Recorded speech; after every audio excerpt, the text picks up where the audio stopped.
25 ans que Claude Luzet ouvre chaque jour la porte de la cave de Matignon. Depuis, pas un dîner n'est organisé sans ses conseils d'experts.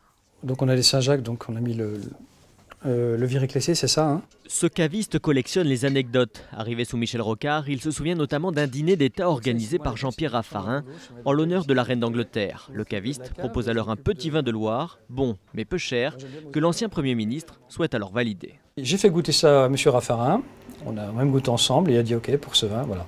Donc c'est le vin qu'on avait servi à la reine d'Angleterre, alors qu'habituellement pour quelqu'un de ce niveau-là c'est toujours des très très grands vins, voilà. Mais nous on avait mis un vin à une quinzaine d'euros qu'elle a beaucoup apprécié, je vous le disais.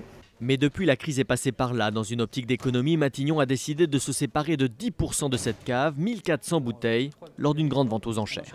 Ça me permet surtout de déstocker quelques vins que j'ai ici, qui sont devenus un petit peu chers avec le temps, des vins achetés il y a très longtemps à un prix très intéressant. Et surtout, quelques bouteilles, on n'a plus que des bouteilles à l'unité ici, 2-3 bouteilles, qu'on ne peut pas mettre sur un grand dîner ou un grand déjeuner. Donc on est vraiment obligé de se séparer de ces vins-là. Les bouteilles seront proposées à la vente de quelques dizaines à plusieurs milliers d'euros.